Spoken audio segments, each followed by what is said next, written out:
Hello there. Welcome to the Kingdom Agenda. The entire purpose of the Kingdom Agenda is to bring to us, wherever you are, whoever you are, whatever the estate of your life, the reality of God, the power of His kingdom, the nature of God, His promises to the people on the face of the earth, how we can get involved in His kingdom, and how His kingdom is unfolding on the face of the earth.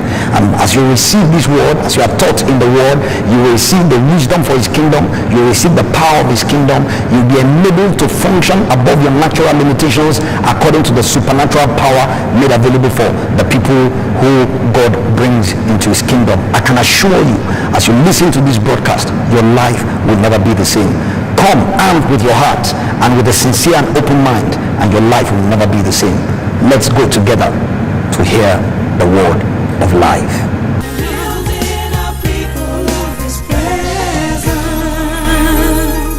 Hello there, I'm Tunji Akinla, your host on the Kingdom Agenda. Tonight we'd like to continue our discourse from our last broadcast. We're looking into triumphant living. We're saying that triumphant living, by this we mean that you want to be triumphant in life, you want to have a lifestyle of triumph, you want to be victorious in life, you want to be an overcomer. But having said that, there is a major condition to, if you have a testimony of being an overcomer, of being triumphant, of being victorious, there is a major condition, there is a major obstacle, which is what I call challenges. Nobody can really claim to be triumphant in life who has not been through challenges. Nobody can claim to be victorious or claim to be an overcomer who has not had things to overcome.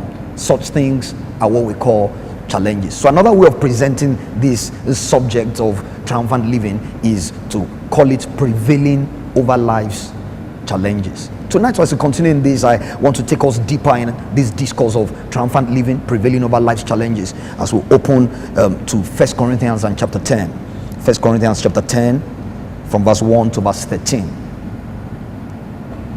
Moreover, brethren, I do not want you to be unaware that all our fathers were under the cloud, all passed through the sea, all were baptized into Moses in the cloud and in the sea, all ate the same spiritual food, and all drank the same spiritual drink, for they drank of that spiritual rock that followed them, and that rock was Christ.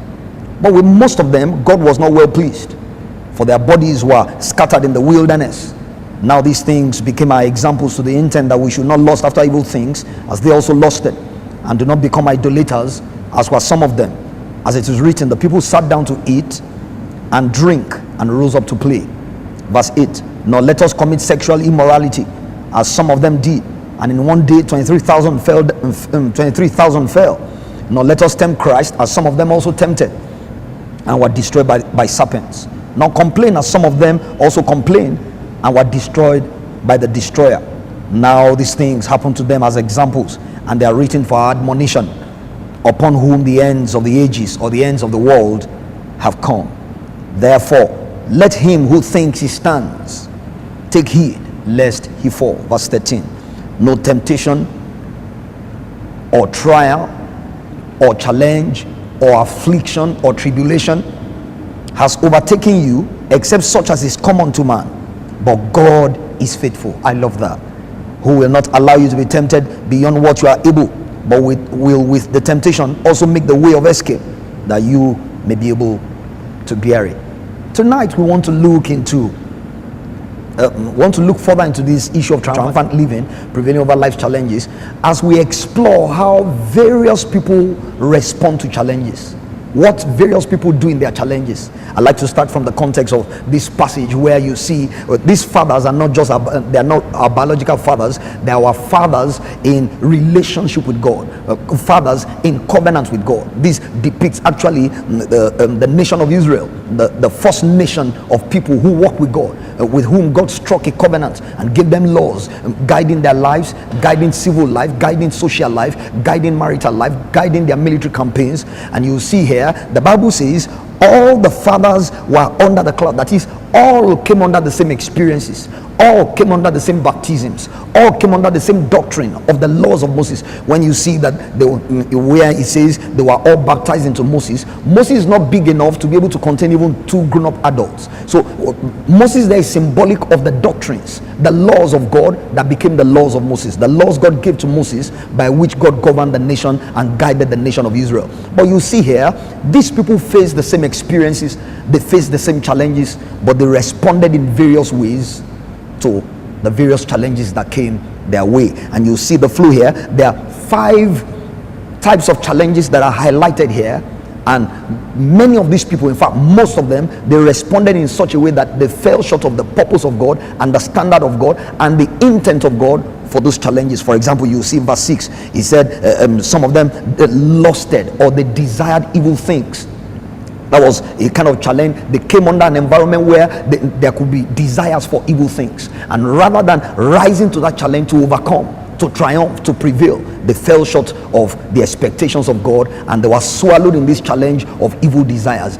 Just like us in our daily lives, no matter how holy, no matter how pious, no matter how religious you are, evil thoughts, evil challenges, evil desires will come your way. But then the way you handle them determines whether you overcome the challenge or you are overwhelmed by the challenge. Another challenge you find here, he said, and some of them were, he said, we should not be idolaters, as were some of them. That is, they fell into idolatry. What is idolatry? Idolatry is exalting anything, exalting any desire, exalting any objective in our lives higher and over the living God, our creator.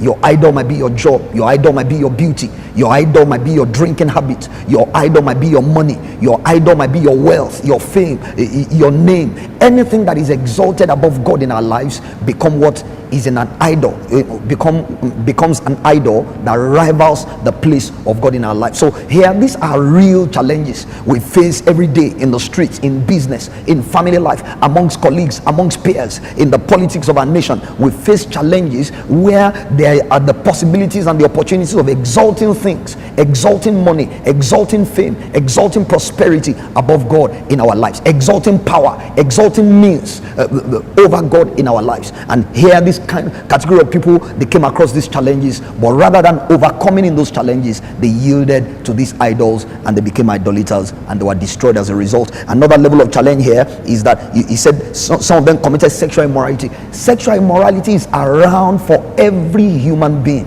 whether young or old, whether pastor or sinner, whether bishop or new convert. The sexual opportunities for sexual immorality is all around us, everywhere, on a daily basis. But the choices we make, the determination we have to face that challenge, to overcome that challenge, determines what becomes of us. But we see in the context of this place, our fathers in the faith, people who had a relationship with God just like we have, you see, they came across this challenge, but they yielded to it. They gave in to sexual immorality, and they responded to sexual immorality, and there was destroyed as a result. Another one here you find in verse 9, he said, neither let us tempt Christ. There are situations in our lives that will make us tempt Christ. That if you know you are my God, move now by fire. If you know you are my God, I want you to answer me now. Now, God is not a magician. God is not your boy. God is not your house boy. God is not your errand boy. You don't just send him on errands and tell him, if you know you are my God now, you do this now, you answer by fire. God does not respond like that. He's not an errand boy. And when we come to those situations and we come to those